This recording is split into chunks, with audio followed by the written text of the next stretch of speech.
Right, Assalamu alaikum everyone. Thank you all for staying for this session.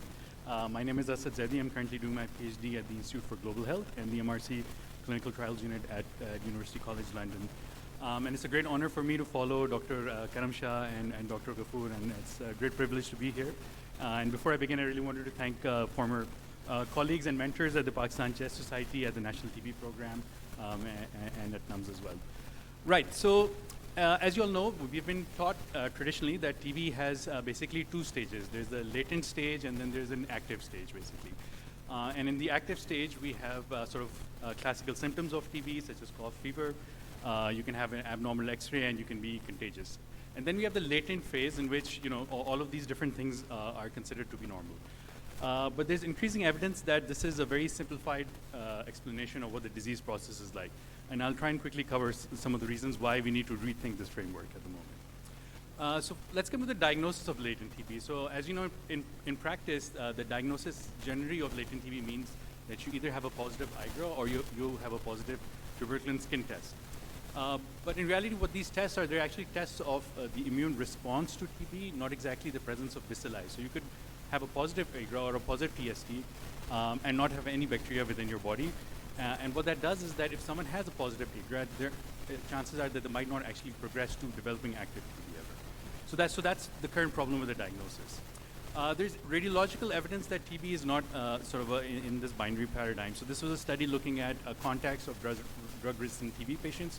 So these individuals were asymptomatic. They were bacteriologically negative, but they had all of these active and dynamic lesions on PET-CT imaging.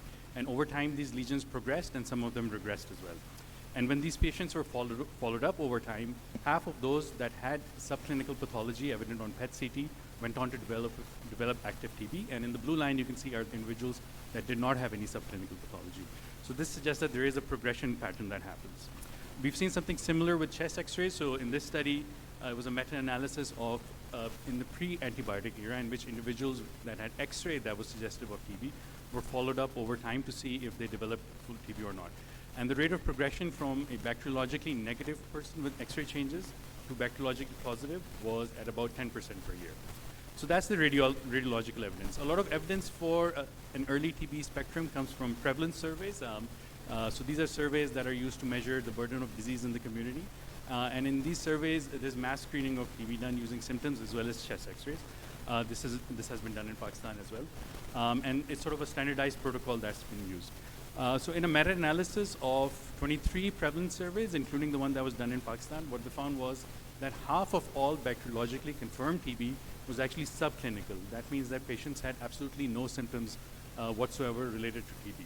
So this suggests that a lot of transmission that's happening in the community is happening through individuals that have absolutely no symptoms at all. So how does this transmission actually happen? And there's evidence to suggest that this can actually happen through aerosols. So this is very similar to the way COVID is spread. So we can be talking, breathing, laughing, and you can transmit TB bacilli. So on the left is a sort of a experimental chamber in which you can, where they placed individuals with TB, and they were simply allowed to breathe inside this chamber.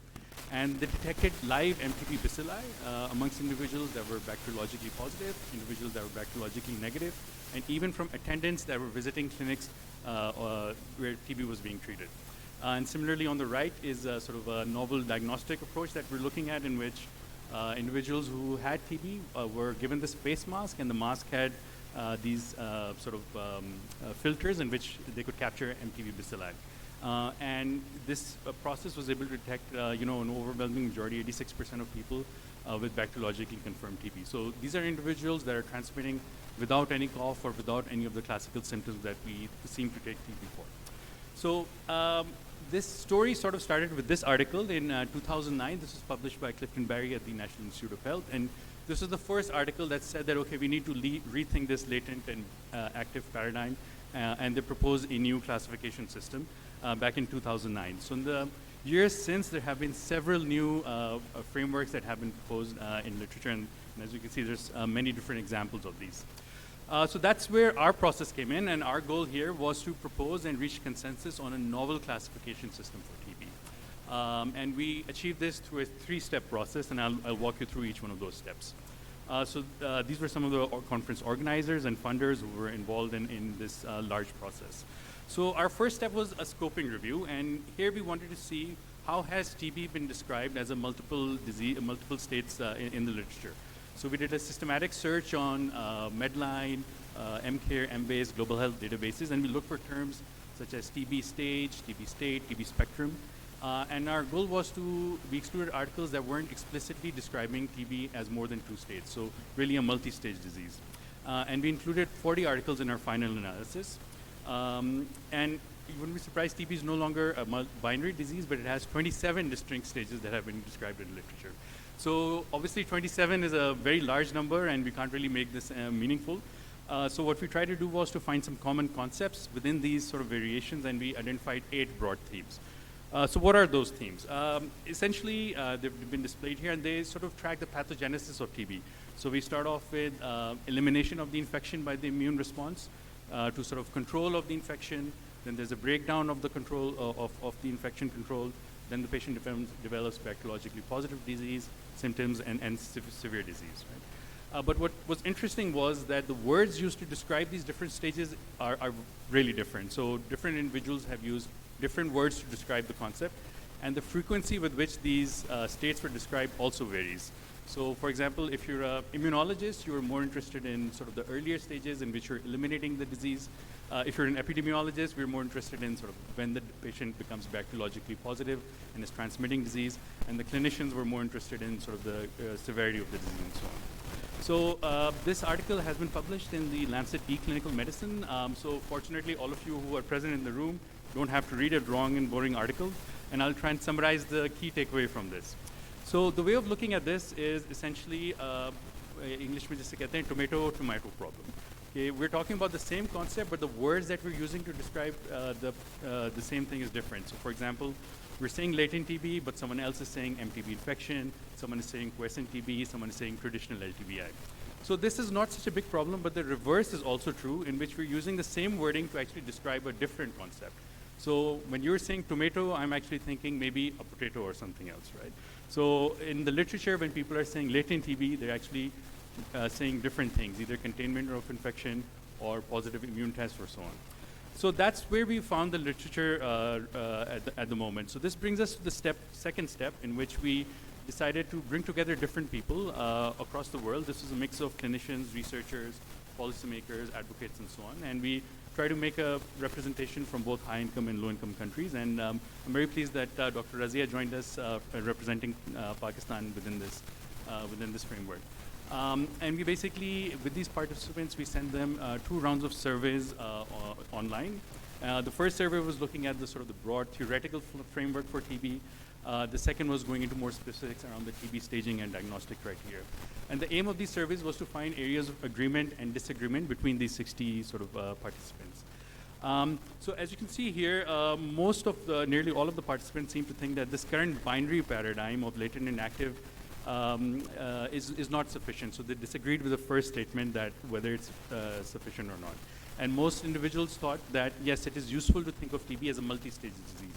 So a great example is actually cancer, in which you don't have no cancer in cancer. You have stages within cancer, and that's how most cancers are graded. So people thought it's useful to think of TB in the same way, essentially. We actually also had a lot of agreements in this group on the broad pathogenesis and the concepts behind these staging.